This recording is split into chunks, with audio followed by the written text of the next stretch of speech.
A lonely fisherman discovers a strange metallic shell washed ashore after a storm. But when he opens it, he awakens something the sea had hidden for decades. What he finds inside will change everything he believes about life, death, and the ocean itself. Before we begin, don't forget to subscribe, like this video, and tell us in the comments where you're watching from. The storm had roared through the night like a living creature, shaking the walls of Elias's small cabin and rattling the windows until dawn. By the time the first light appeared, the world outside had gone eerily silent. The air was heavy, gray, and wet, filled with the scent of salt and iron. The waves that had battered the cliffs only hours before now rolled in sluggishly, as if exhausted by their own fury. Elias stepped out onto the slick stones in his worn boots, pulling his coat tighter around his shoulders. The fabric was still damp from yesterday's rain, and every movement made it creak softly. Beside him trotted Morrow, his old retriever, tail low but wagging, his fur matted with salt. The dog sniffed the air warily, as though it carried something unfamiliar. The beach stretched ahead, reshaped by the storm. Ridges of sand where there had been flat ground, deep pools where waves had clawed into the shore. Shards of driftwood and scraps of rope lay tangled like the remains of a wreck. Elias scanned the shoreline out of habit, eyes searching for anything the sea might have surrendered. Sometimes storms brought treasure, a barrel of oil, a lost crate, even coins if luck favored him. But today felt different. The air itself seemed to hold its breath. The fisherman's gaze caught something dark half buried near the base of the northern cliff. At first glance, he thought it a whale carcass thrown ashore and already stiffened by the cold.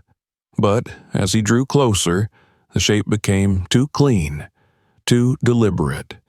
It rose from the sand in a perfect curve, like the top of an enormous shell. He slowed, instinct tugging at him to stop. Morrow halted too, ears back, a low growl rumbling in his throat. The thing gleamed faintly under the dull morning light. Its surface was smooth but ridged, not like bone or coral, more like metal weathered by salt and time. Elias crouched, brushing away the wet sand from one edge. The texture under his gloved fingers was cold, colder than stone, as if it held the chill of the deep ocean inside it. He tapped it once with his knuckles. The sound that came back was hollow, resonant, the kind of echo you hear inside a ship's hull, something vast and empty. Morrow whimpered and took a step back, his paws sinking into the damp sand. Elias's pulse quickened, though he could not say why. The sea had left strange things on this beach before, but nothing like this. The slit that ran along the top of the object caught his eye. A narrow line, too straight to be natural. It looked almost like a seam, the place where two halves met. He bent lower, squinting to see inside. There was only darkness, but the air that drifted out from within was sharp, carrying a metallic tang, the scent of something old and sealed away. The fisherman stepped back, uneasy. He turned toward the water, half expecting to see someone else, a wreck, a clue to what this thing could be. But the ocean lay still, silent and vast. No ships, no birds, only the whisper of the tide against the stones. He stood there for a long while, torn between caution and curiosity. The sea was both giver and thief, and men who forgot that didn't live long. Yet this object, whatever it was, called to him. It was as if the ocean itself had chosen to reveal it, and to him alone. Elias brushed off more sand, revealing a section crusted with barnacles and small shells. There were traces of rope fused into the metal, evidence that it had been chained or anchored once. How long had it been buried here? Years, maybe decades. The mist around him thickened, coiling low around the rocks. Even the sound of waves seemed distant now. Elias could feel his heartbeat in his palms as he reached out again, pressing his fingers to the cold surface. The vibration that answered was faint, but unmistakable, a slow, deep thrum, like the echo of something alive far below. He pulled his hand away, startled. "What are you?" he whispered under his breath, but the fog swallowed the words. Morrow barked sharply, his voice cutting through the silence, then went still. The dog stood rigid, staring not at the object but toward the cliffs behind them, as if sensing movement Elias could not see. The fisherman glanced over his shoulder. There was nothing, only rock, mist, and the faint trickle of water from the stones. "Easy, boy," he murmured, though his voice trembled slightly. "It's just the sea's leftovers." But the words felt hollow even as he said them. The tide had begun to rise again, small tongues of water creeping closer with every passing minute. Soon the beach would be submerged. Elias knew he should leave, yet his boots stayed rooted in the sand. The object seemed to hum faintly now, not loud enough to hear, but enough to feel, a pressure in the air, a low pulse that matched the rhythm of his own heartbeat. Finally, he forced himself to step back. "Tomorrow," he said softly, "I'll come back when it's low again." Morrow barked once, anxious to go. Together they turned towards the cliffs, the mist closing around them. When Elias looked back one last time, the strange shell was almost hidden again, the tide lapping gently at its curved surface. For a brief moment, he thought he saw the seam shift, widen slightly, as if breathing. Then the light changed, and it was still again. He climbed the rocky path slowly, his thoughts tangled like the fishing nets slung over his shoulder. At the top, he paused to look out across the water. The sea lay flat, motionless, its gray surface reflecting the faint light of the morning sky. Whatever the storm had brought to shore, it wasn't done with him yet. That night, long after the village lights had gone out, Elias sat by the window of his small cabin. The waves broke softly against the rocks below, a rhythm he had known all his life. But beneath that sound was something new, a deep, almost inaudible resonance, steady as a heartbeat. He listened until his eyes grew heavy, until the line between the sound of the sea and the echo in his mind blurred into one. When he finally drifted to sleep, he dreamed of the beach, of fog, of metal gleaming under a gray sky, and of a vast shape waiting beneath the tide, patient as time itself. Elias returned to the shore before the sun had fully lifted. The morning was colorless and muffled, the kind of morning where the world felt half-formed. Mist hung in pale bands along the base of the cliffs, sliding and curling like slow breath. The tide had drawn back, leaving the stone and sand wide and gleaming. The sea itself seemed to be holding distance as if watching. Morrow walked close to his leg this time. The dog did not run ahead the way he always had on quiet mornings. He didn't nose through kelp or chase gulls. He stayed pressed against Elias's thigh, head low, tail stiff and uncertain. "It's all right," Elias said quietly, though he didn't know if it was. He made his way down the slope of broken rock and wet sand toward the northern end of the beach. He already knew where to go. He could feel it like a pull beneath his ribs. He didn't have to search or circle. He walked in a straight line. And then it was there. The object had not moved, but it felt different in the gray morning. Yesterday that it had looked like an accident, like something thrown ashore by rage and luck. Today, stripped by the tide and the night rain, it looked intentional. More of it was exposed.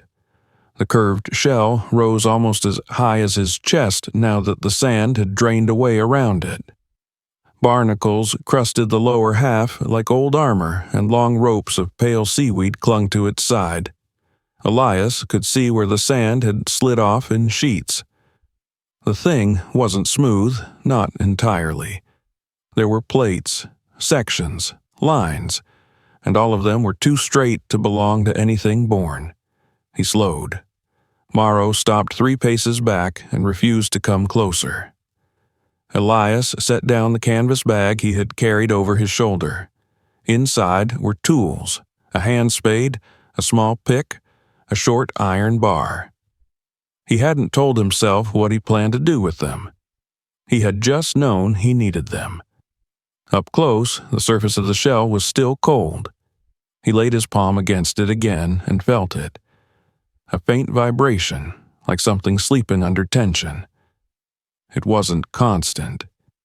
It pulsed, then fell still, then pulsed again. He swallowed and knelt beside the lower edge, scooping away wet sand with his gloved hands, then with the spade. The work was slow and heavy. Water kept sliding back into the hole. Sand clung to the metal in thick clumps. The cold got into his wrists and numbed them. With every layer he cleared, the truth sharpened. The object wasn't just sitting there, it had been placed there. Along the underside, half buried in rock and silt, Elias uncovered something that at first he thought was drift net. But when he brushed it clean with his thumb, grit grinding under his nail, he realized it was chain. Real chain. Heavy links the width of his wrist, fused with salt and barnacle growth, sunk into the stone itself. Someone had chained this thing to the coast, not lost, anchored. He sat back on his heels and stared. The beach felt suddenly narrower. The high walls of the cliff behind him felt taller, like a throat closing. The air pressed colder against his face. Whoever brought it here hadn't wanted it drifting away. Whoever brought it here had wanted it to stay hidden. Morrow let out a low sound that wasn't quite a growl. Elias glanced over. The dog's eyes weren't on the shell. They were on the empty rocks above the beach. Ears forward, body tense. Elias looked too. Nothing. Just stone, slick with moisture, and a slow curtain of mist slipping down like fabric. No movement, no sound except the slow lap of the water far behind him. "It's just us," Elias said, but his voice came out rougher than he meant. He turned back to the object. His gaze fell again to the seam, ran along the top curve and down the middle, a straight, precise line that split the shell cleanly in 2. Up close, he could see that the edges were jagged in places, chewed and corroded by time, but the line itself never wandered. No living thing grew a line like that. He wiped at it with the back of his glove, clearing away a layer of wet silt. The opening was narrow, no more than the width of 2 fingers. Dark inside. Breathless. And yet, he could feel air coming from it. He leaned in, close enough to fog the surface with his own breath, and listened.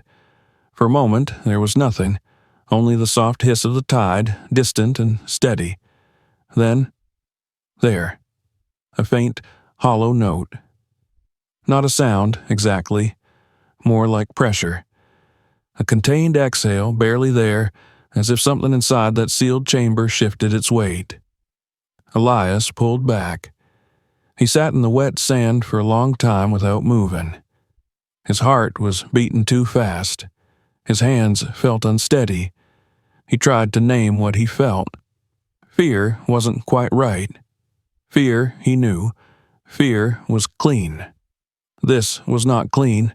This was a tightness in the spine, a coldness under the ribs, something like reverence that he did not ask for. "I'm just going to look," he muttered. "That's all." His own voice sounded wrong in the damp air. Too loud, too alive. He reached into the bag and took out the iron bar. For a moment, he just held it, feeling its familiar weight. He'd used it to pry open rusted crates from old wrecks in the shallows, to break apart storm-damaged nets that had seized up like stone. He had never used it on anything that felt like it might answer. He pressed the tip of the bar into a rough bite in the seam, just where the metal had warped and split. The fit wasn't perfect, but it held. "Just a little," he whispered. He leaned his weight in. At first, nothing moved. The shell was stronger than he'd expected, stiff like bone. He set his boots in the sand, braced his shoulder, and pushed harder. The sound that came out of the object was not the sound of something inanimate. It was low, deep, and alive. It was a groan dragged up from somewhere below the stone and the tide itself. The metal flexed with a heavy reluctance, and a thin line widened in front of him. Not much, not even an inch, but enough for air to hiss out in a sharp, sudden burst against his face. The smell hit him a heartbeat later. Salt, old oil, wet metal. Something colder underneath. Something like sealed rooms and long darkness. Morrow barked, full and loud, the sound slamming into the cliff and echoing back. The dog backed up, hackles raised, teeth bared toward the opening Elias had just made. "It's all right," Elias said again, but now he didn't believe it either. His hands were shaking. He hadn't expected it to actually give. He hadn't expected it to breathe. He swallowed and bent closer to the gap he'd opened. It was still narrow, barely wide enough to slip his fingers through, but now there was light inside. Not much, just a dim, reflected sheen on a surface set back from the opening. He lifted his head, wiped rain and salt from his brow with the back of his wrist, and fumbled in his coat pocket until he found his small flashlight. He clicked it on. The beam trembled, not from the light, but from his hand. He leaned forward and aimed it into the gap. For an instant, all he saw was wet metal. Then the light shifted, found an angle, and stopped on something that made his stomach lock. At first, his mind tried to turn it into a piece of machinery. It was easier that way. It told him joint, bracket, frame, something built to hold weight, but his eyes knew better. It was a hand. Not flesh, not bone, but a hand. 5 fingers, curved, detailed, shaped exactly like the hand of a man who had paused mid-reach and then frozen there. The surface was not smooth like polished metal. It had edges and seams, places where plates met and flexed, joints, knuckles, the suggestion of tendons built of something that wasn't quite metal and wasn't quite anything he had ever seen. It looked human because it was made to. The light shook. Elias didn't breathe. His first thought was that it was a suit, a diving rig, a shell inside a shell. Then a second thought slid in like ice. What if it wasn't something worn? What if it was part of the thing itself? His throat felt too dry to swallow. He angled the flashlight a little lower. Behind the hand, he could make out a curve, maybe a forearm, maybe a section of plating, and behind that, further in, something that could have been a shoulder. There was a hint of a chest, the suggestion of a torso, half buried in silt and salt crust. It lay at an angle, braced against the interior wall, as if it had slumped and then stayed there. There was also something else. Just past the hand, fixed to the inner wall with a corroded bracket, lay a narrow cylinder. The beam of his light bounced off it in a dull reflection. He could see the outline of a clasp, a band around the middle. The surface was rough with age, but intact. He swallowed, licked salt from his lips, lowered the bar. His heartbeat rang in his ears. Very slowly, he reached his arm into the opening. The cold inside was immediate. It crawled up his fingers and into his wrist like water from deep winter. He forced himself to keep going, jaw clenched. The edge of the opening scraped his sleeve. For a second, his fingertips brushed the thing that looked like a hand, and every hair on his arms lifted.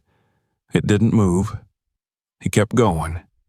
His fingers closed around the cylinder. It was heavier than it looked. Solid. Real.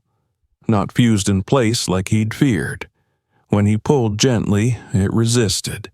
When he pulled harder, it tore free with a gritty scrape that echoed through the shell like a muffled strike.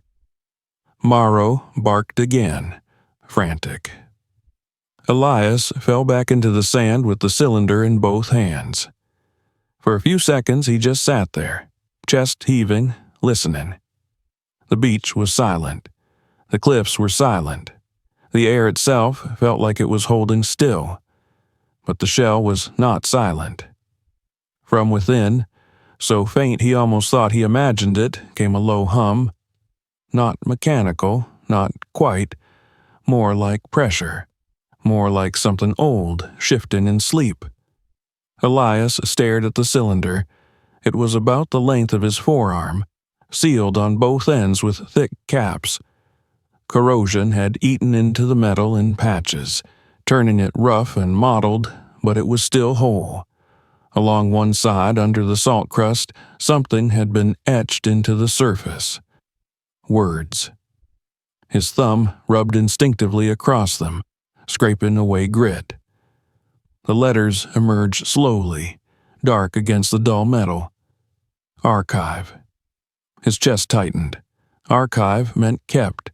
Archive meant important. Archive meant not to be lost. He turned it over in his hands. This, he thought, is why it was chained. Not to keep it from drifting out, to keep anyone from opening it.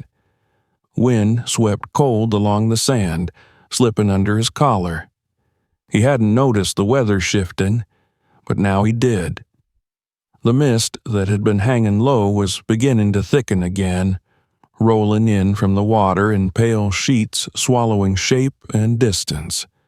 The first tongues of the returning tide licked at the lowest rocks. Time was shortening. He slid the cylinder gently into his canvas bag, wrapped in his spare shirt to keep the salt off, then hauled the strap over his shoulder and stood. Morrow pressed close to his leg immediately. The dog was trembling. Elias took one last look at the opening in the shell. The gap he had forced was already beating with moisture, as if the air itself inside was colder than the air outside. The faint light from his flashlight no longer reached inside at the same angle, but he could still see just barely the curve of that unmoving hand. It looked like it was waiting. He felt something then that went deeper than fear. He felt watched, not by a person, not even by an animal, watched by the thing itself, as if his presence had been registered, as if he had been noticed. He stepped back. The tide crept in another inch, sliding around his boots. The sea, after that night of rage, moved now in a quiet, steady rhythm. No foam, no crash, just a long inhale and exhale. He'd fished these waters his whole life. He had hauled nets in storms that would have torn younger men in half. He had seen men go under without a splash and vanish between one heartbeat and the next. He had always believed that the sea did what it did without caring who watched. Now, for the first time, he wasn't sure. The feeling that sat in his chest was not that the sea was indifferent. It was that the sea had chosen. He turned away. "Come," he said. They began to walk. The sand sucked at his boots with each step. The mist closed quickly, turning the world to pale gray shapes and short distances. The cliffs rose ahead like dark bone. Behind him, the shoreline dissolved, swallowed, as if erasing itself. Halfway up the rocks, Elias stopped and looked back one last time. Through the fog, he could barely make out the curve of the shell. Just a dark hump in the pale wash of the beach. The seam, the chain, the gleam of cold metal, all of it already fading from sight. For a moment, only a moment, he thought he saw movement where the opening had been. Something like a shift, a settling, as if what lay inside had adjusted its weight, the way a sleeping body will move without waking. Then the mist folded over it, and it was gone. Elias stood there, breathing hard, the iron bar still in his hand, and the canvas bag heavy against his back. Morrow whined softly and nudged at his leg, urging him upward. "Yeah," Elias whispered. "We're going." He climbed the rest of the way in silence. When they reached the top of the cliff, the world widened again, but it didn't feel open. The horizon was a pale smear where the sea met the sky. The air tasted of salt and rain that hadn't fallen yet. His cabin sat in the distance, dark against the low grass, smoke from last night's fire still faint in the damp air. He walked toward it without looking away from the water. He could not stop seeing the hand. Not the metal, not the plating, the posture, the way the fingers had curled, not limp, not dead, curled like something reaching toward the seam that would not open for it. When they finally reached the cabin, Elias went straight inside and set the bag on the wooden table. His hands felt numb. His shoulders ached from the tension of holding himself steady. He shut the door, slid the bolt, and stood for a long time with both palms braced against the table, head bowed, listening. The room was quiet. Too quiet. No gulls, no wind against the window. Only, if he focused, the far low pulse of the tide. It sounded now less like water, more like something breathing. Morrow paced once in a slow circle by the door, then settled, but he did not lie flat. He stayed up on his chest, watching Elias with restless eyes. "It's all right," Elias said. His voice was low. "We're in now. It's done." But it wasn't done, because the cylinder sat on the table between his hands like a question he could not walk away from. He stared at it. Archive. Whatever lay inside had been sealed for a reason. Whoever sealed it had chained the whole thing to the coast to keep it from being found. And still the sea had thrown it back. To him, he wondered, not for the first time, if that meant he had been chosen or warned. He pulled a chair out and sat down slowly. The wood creaked under his weight.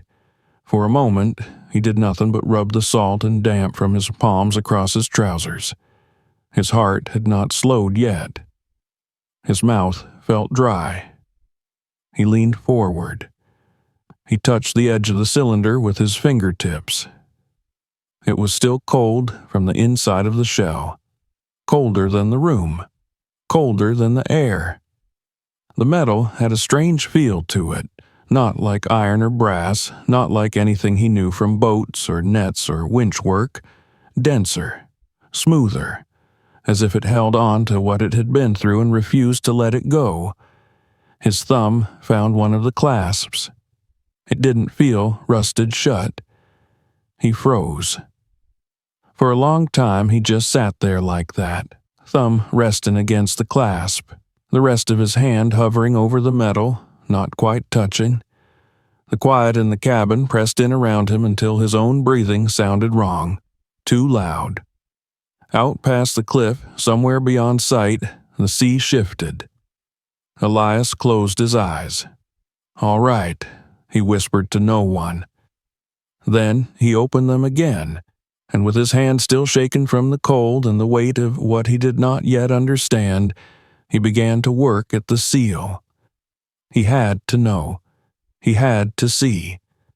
Because whatever this was, whatever had been chained to his shore and left to sleep in salt and darkness, it was not drift, it was not junk, and it was not done with him. Elias had not slept. The fire in the stove had burned low, leaving the cabin dim and unevenly warm, but his mind refused to settle. The cylinder still sat on the table where he had left it, slick with the mist he had brought in from the sea. It caught the faint light of the coals and glimmered like an eye. He had stared at that word for hours. Archive. It felt less like a label and more like a whisper. When dawn came, he finally moved. The air outside was pale and brittle. Gulls had returned to the cliffs, but their cries sounded distant, as if the world beyond the window belonged to someone else. Morrow hadn't eaten. He lay by the door, tail twitching each time the sea wind pushed against the cabin.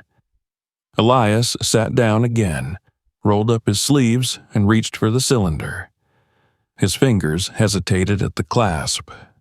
The metal was still impossibly cold, though he had kept it near the fire. He pressed his thumb against the lock, turned it slowly. There was a click, small, almost polite, and then a soft hiss as the seal released. A faint wisp of air slipped out, carrying with it a scent that made his stomach tighten. Old salt, oil, and something faintly organic, like leather forgotten for too long. Inside lay a bundle of brittle papers bound with a strip of darkened cloth. Beneath them, folded neatly, were 2 thin sheets of transparent film and a small photograph sealed in wax. The photograph showed 3 men standing beside a half-built machine. Its hull curved like the thing on the beach. The sea stretched behind them, stormless and calm. Elias squinted. The faces were blurred, faded almost to ghosts, but one name scrawled across the bottom remained clear: Sato. He unfolded the first paper. The ink was smudged, but the handwriting was careful, deliberate, the kind of script a man uses when he knows his words may outlast him. To whoever finds this, my name is Akira Sato. I was chief engineer of the Imperial Project 0913, known to the Navy as Sea Dragon. Elias read the words twice, his lips moving silently. We were told we were building a weapon that would never need a crew, an underwater craft that could think, adapt, and fight without error. But the admirals wanted more. They wanted something that could learn emotion, predict it in an enemy. They wanted fear to be part of the design. He paused, the paper trembling slightly in his hands. We failed. Or perhaps we succeeded too well. The machine absorbed more than we gave it. It learned imitation first, then reaction. When it began to mirror us, our hesitation, our anger, they said it was alive. When it spoke in the voice of the man who died inside its hull, they said it was cursed. Elias's breath hitched. He looked at Morrow, who had raised his head, ears pricked. The cabin creaked softly under the wind. They ordered me to dismantle it. But you cannot dismantle a soul once it has found a shape. We chained the vessel instead, far from the harbors, deep under the cliffs, and flooded its lungs with salt. I sealed these records and prayed the tide would bury them forever. If you have found this, then the sea has decided otherwise. Do not unseal the core. Do not let the voice return. The last line had been pressed into the paper so hard that the ink had cut through. Elias laid the page down carefully, his hands shaking. He could almost feel the pulse of that low hum again, the one that had followed him home from the beach, a vibration that seemed to come from the world itself. He looked again at the photograph. 3 men. One of them, shorter than the rest, stood closest to the machine's open hatch. His hand rested on the metal, and though the picture was too faded for details, Elias thought he could see the faint outline of another hand inside, reaching back. He folded the papers back into the cylinder and sealed it with trembling fingers. The hiss of the lock closing sounded louder this time. The sea outside was darker now, clouds folding over it like bruises. Elias felt the pull again, not curiosity this time, but something closer to responsibility. He had uncovered the secret the tide had tried to bury. He stood, shoved the chair back, and went to the door. Morrow followed instantly, pressing against his leg. When Elias stepped outside, the air bit colder. The wind had shifted, blowing from the east, carrying the smell of storms that hadn't yet formed. The beach was distant, a pale scar at the base of the cliffs. Somewhere beneath that sand, beneath the slow weight of the tide, the shell waited. He could hear it, even now, a sound too deep to be real, too steady to be imagined, a heartbeat that wasn't his. He looked down at Morrow. "We're not done yet, are we?" The dog only whined. Elias turned toward the cliffs. He would go back.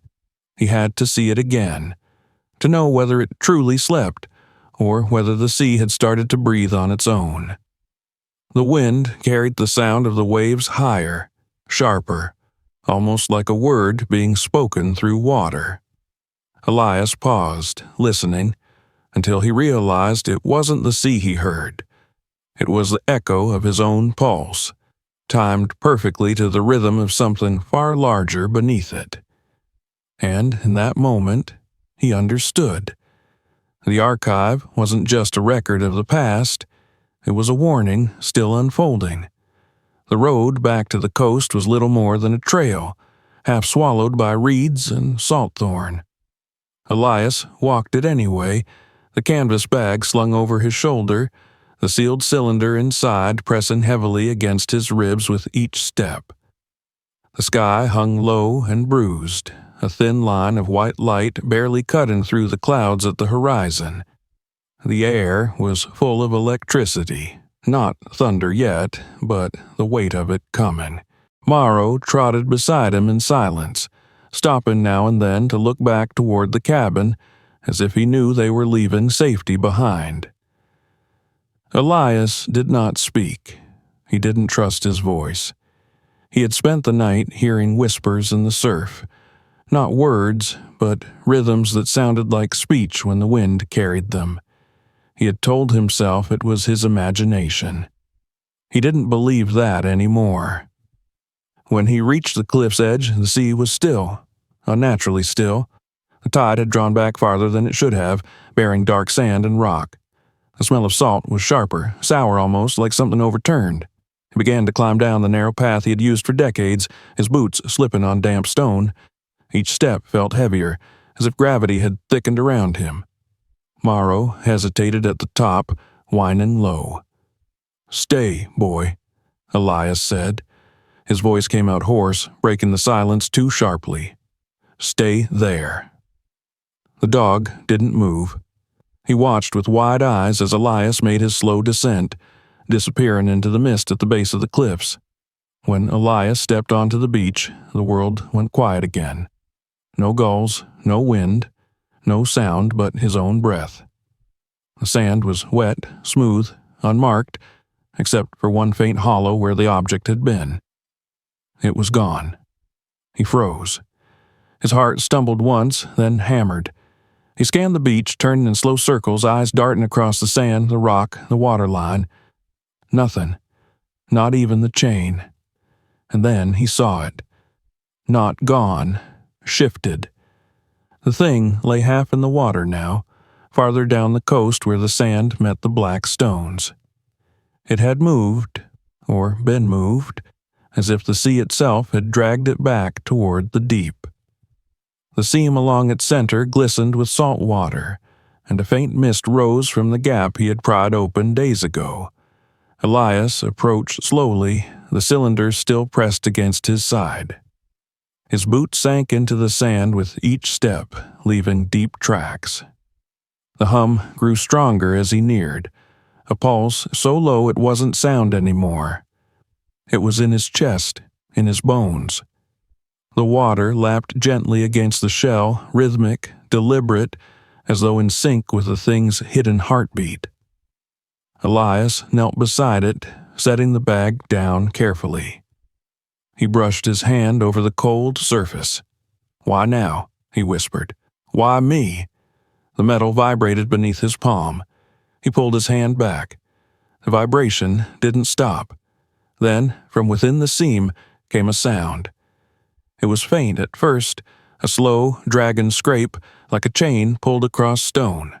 The sound grew, deepened until it was unmistakably a voice. Not speech, not language, but tone, low, resonant, and human in shape. Elias staggered backward, the sound vibrating through his ribs. The air around him rippled, the mist swirling like breath. He could hear words now, not clearly, but enough to understand the shape of them. Water. Open. He shook his head. No, he whispered. You're dead. You were buried. Remember. The word was clearer this time. It came with a rise in the hum, a tremor that made the sand shiver beneath his boots. The sea pulled closer, waves crawling farther inland as if drawn by the sound. Elias stepped back toward the cliffs, breathing hard. His mind screamed at him to run, but something in his chest held him there. That same pull, the same invisible tether that had brought him here again. He looked down at the bag. The cylinder inside seemed to vibrate in response, the faintest metallic ring echoing in time with the hum from the shell. He dropped to his knees, yanked it free, and held it up toward the waves. "Is this what you want?" he shouted, the wind tearing his voice away. For a heartbeat, everything stopped. The sea froze. The hum cut out completely. The silence was crushing. Then, all at once, the seam along the shell split open. A column of pale light surged from inside, cutting through the fog like a blade.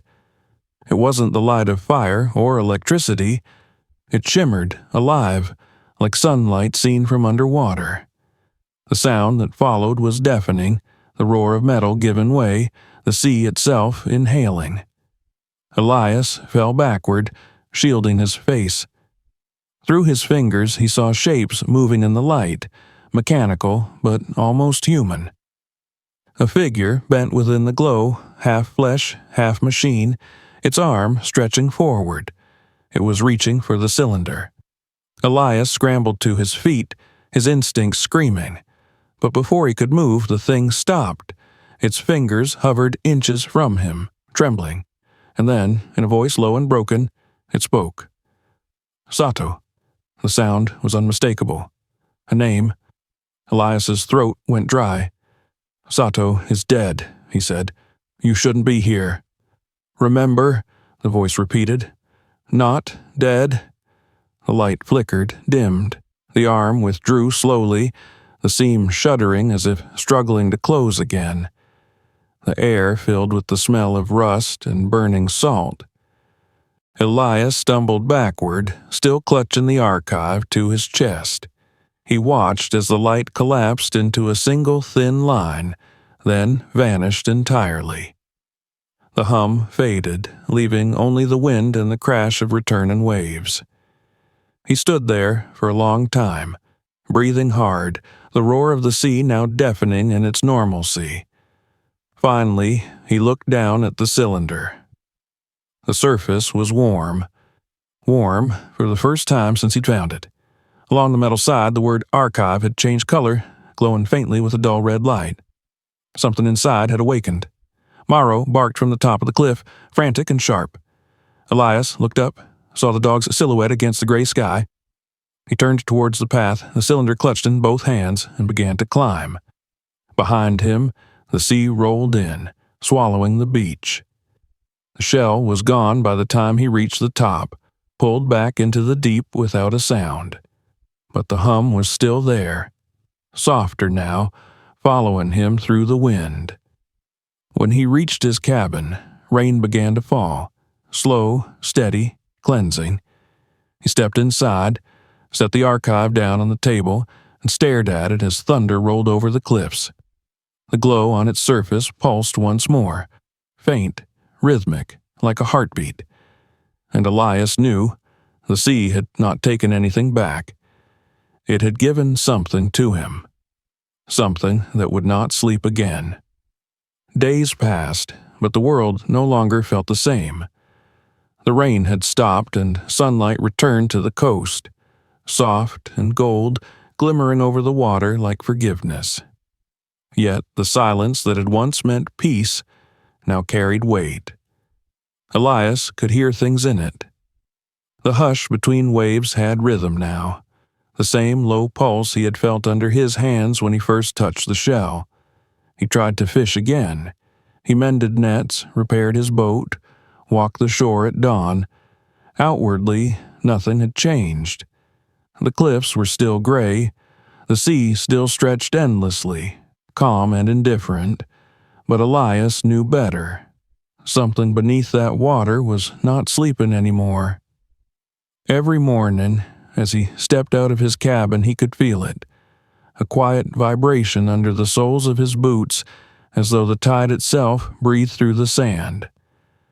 The first time it happened, he froze. The second time, he waited for it. By the third, he had begun to listen. Morrow no longer barked at the sea. He would sit near the door, head tilted, watching the horizon with a strange, knowing stillness. Sometimes his ears flicked to sounds Elias couldn't hear, faint hums that came from deep below the surface. The cylinder sat on the table, wrapped again in the canvas shirt he'd used to carry it home, but no matter where he placed it, in the cupboard, under the cot, near the hearth, it always seemed to hum faintly, as though it were a part of the room itself. He hadn't opened it again. He didn't need to. The words inside were already carved into his mind.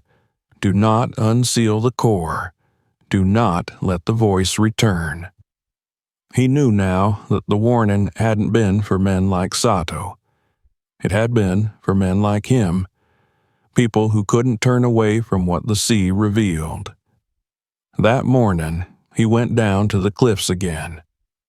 The air was gentle, the kind of warmth that comes only after a storm's long penance. The tide was low, and the beach lay open and bright, washed clean. He stood at the edge of the sand where the shell had once rested. There was no trace of it now. No indentation, no fragment of chain. Only the faint shimmer of the tide moving in slow rhythm as if smoothing out its own past. Elias closed his eyes and listened. The sound was there, soft, patient, pulsing deep below the waves. It was not frightening anymore. It was steady, familiar. A heartbeat too large for a single body. He realized then that the sea did not bury what it wished to forget. It buried what it wished to keep. He had thought the storm had chosen him by chance, an old man alone with his nets. But now he understood. The ocean was a keeper of memories, and he had become part of them.